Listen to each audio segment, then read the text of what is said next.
Hey, good day, everybody. I'm Bill Warner with Advertisement, as you probably know. I want to talk about a subject that I haven't talked a lot about and probably should have been for quite a long time, and that is the issues of supply chain. You're hearing more and more about this every day. A lot of you are wondering what the heck is all the nonsense about here? Why are we all talking about this? I know stuff is delayed, but I don't know why. So I hear this all the time. So I thought I'd do a video on it. Now, I gotta warn you of something here. I'm not an expert on supply chain. I'm a software guy and hardware guy, but I'm also a business guy.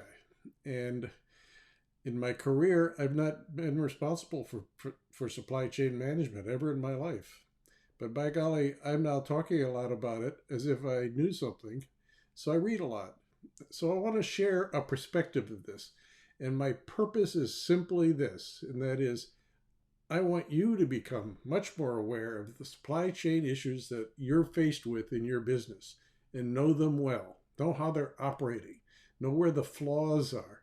Know what the alternatives are to work your way around it. There are other alternative suppliers in the world. You should be aware of some, I would think, in some cases. But I want you to pay attention to your supply chain. My supply chain and person up the street's supply chain is all totally different. You're not going to learn much from them, except in general. There are some common subjects. We'll hit a few of them. So with that as an introduction, get ready to talk about supply chain. Here we go. But before that, my usual advertisement, I'm urging you to, again, follow our YouTube channel. This is the playlist. This will be in the playlist of Entrepreneurship in Action. It's the Entre YouTube channel. Please subscribe. Give me your comments. I'd love to hear them, and I love your feedback, and I'll respond as well. End of advertisement. Let's move on here. So before I get into this, just a quick additional introduction. This may be the most impactful business issue that you're facing, and some of you may not even know it. That business is slowed down. Your customers becoming less responsive. Your customers' business strategies are changing, and you're not understanding why. It could be because their supply chain has failed them in many ways, slowed things down, slowed revenue down, scares the heck out of them that they may have to cut back. They're pulling in consulting work and doing it themselves, and all sorts of strange things are happening, and you're not quite understanding why. I bet a lot of what you're dealing with your customers, the dissatisfaction they have and the worry they have, has to do with the pressures that they're feeling about their supply chain. And there's one level of introduction here. The supply chain of their customers impacts their customers, which in turn changes their buying behaviors, which means that your services and or your products may be less interesting. Maybe they need less of them. Maybe they're getting out of the business that you're in or that you're supporting. This is like a stack of blocks. Somebody, what's that name? That game Jenga or whatever it is. You pull a block out of the wrong place, the whole thing falls down. Well, you're dealing with a stack of Jenga blocks. I don't know if it's Jenga or not, but I think you know what I mean. So let's get into the various aspects of typical supply chains, just to illustrate what I'm talking about. Let's start with the most basic supply there is, and that is raw materials. Here's a few examples. For example, in the paint industry, you know why you can't get paint now for certain colors? It's because the dyes that go into the manufacturing of this paint are delayed or not existent, or have changed, or the color has changed, or the source of them has changed, changing the color of the paint that you think you're going to order. It's a mess. Just talk to anybody in the building industry and they'll say, we're having a hard time getting paint. And it goes for windows, hard time getting windows as well, because where? They're shipped from a foreign country, mostly in Asia. So if you're building a house and you and you think you've got a 6, 7, 8 month, you may have a year because you may be waiting 2 months just for windows. See what I mean? Where does rubber come from? Rubber comes from trees. Where are those trees? Well, they're probably in South America, maybe in Asia as well. What if the labor in those countries has diminished the harvesting of rubber? What happens to the tire industry? Oh, you may have gone to your automobile dealer and ordered a set of tires you normally get every 2 or 3 years, and they're not available, or they got to order them and they're on back order for a month. You think that's rare? It's not. You ever hear of rare earths? Rare earths? look in the periodic table, right? Those funny looking elements that are with high numbers down in the lower part of the chart. Many of them are rare earths. Guess who needs them? The computer industry. They go into the manufacture of chips. Rare earths are being bought up by a major country that we know well in Asia, and is cornering the market on them. That could slow a lot of things down in the computer industry, couldn't it? Well, it is. What about oil? Well, the price of oil is going through the roof because of change of policy and our position on oil pipelines and where we can harvest oil and all that sort of stuff.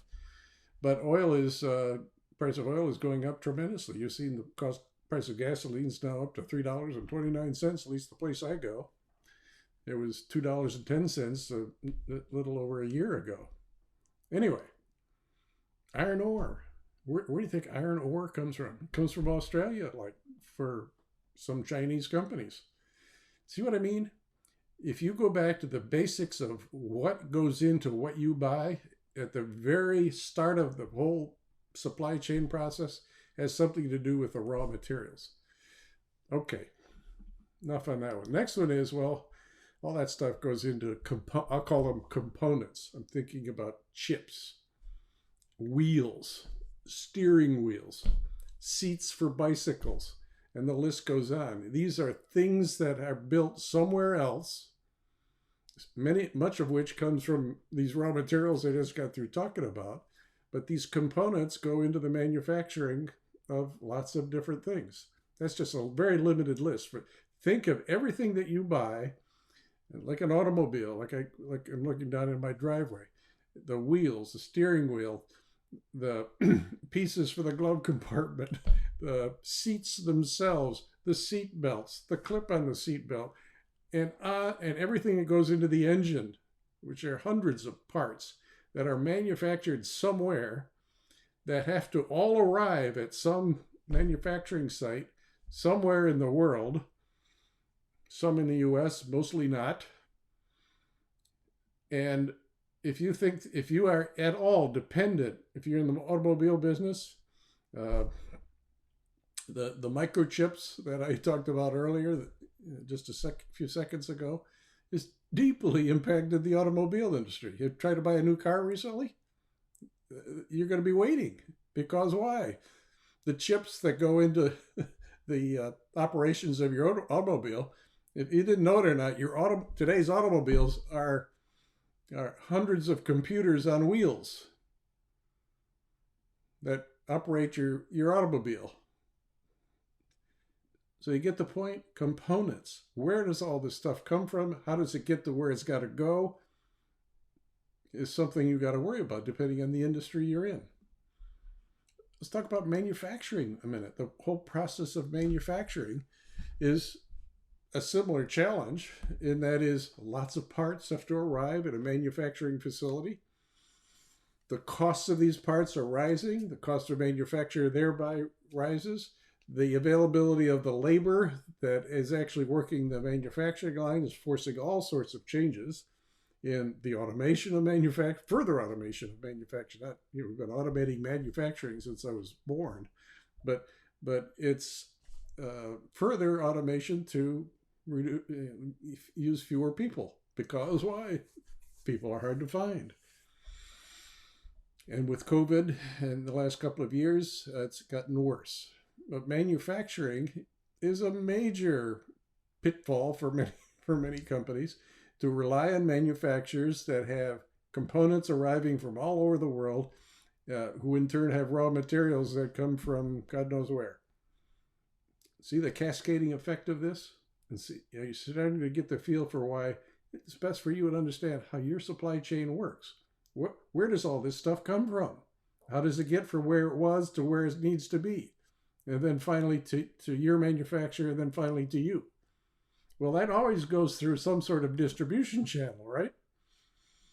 So you've probably heard all the war stories about the hundreds of ships that are out in the Pacific Ocean waiting to get into Southern California somewhere, Los Angeles or wherever.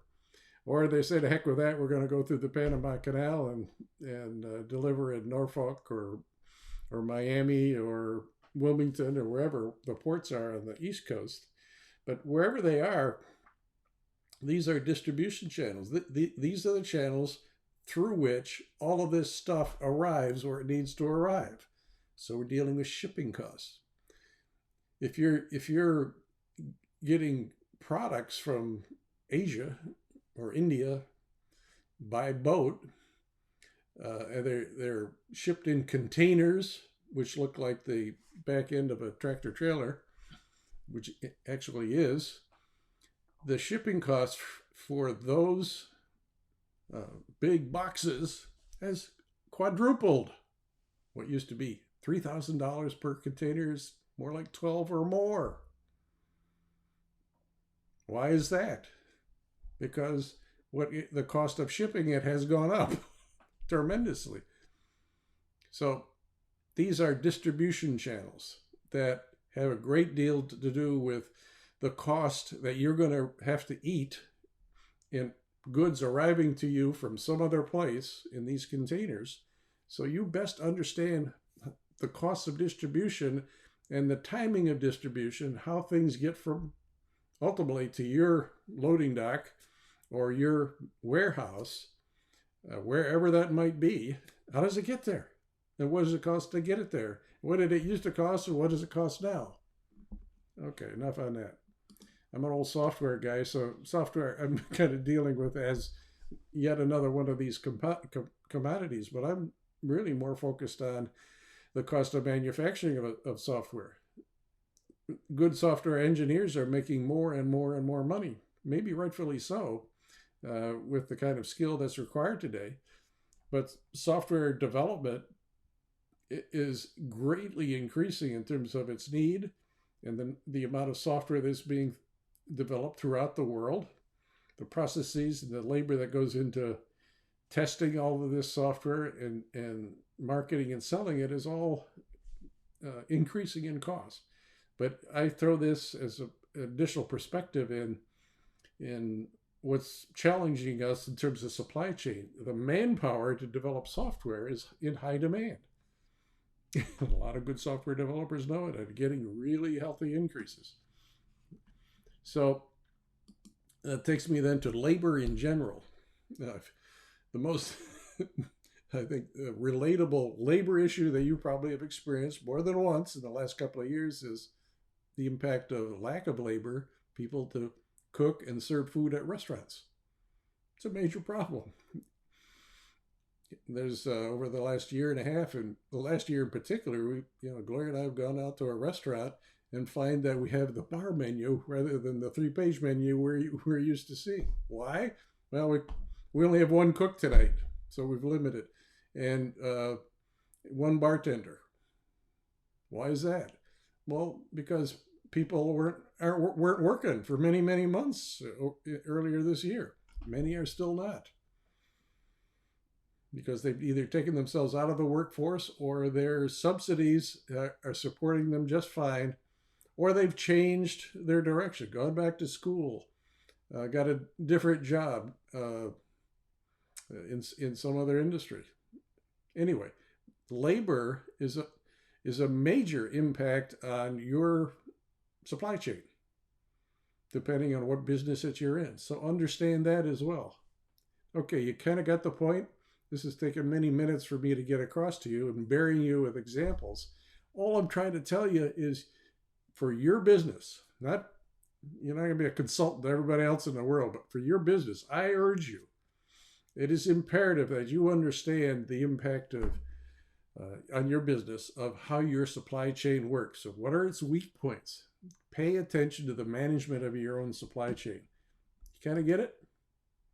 So, whether it's raw materials that you're worried about, or the components that are made from them that are delivered to manufacturing facilities and how they deal with it, or whether your distribution channel is really challenged, you're having difficulty getting the software and labor in general and its rarity, whatever these things are, be on top of it. I urge you, get on with it.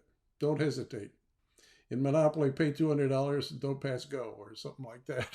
Get on with it. Great to talk to you. I'm Bill Warner with Entredot. Have a great day.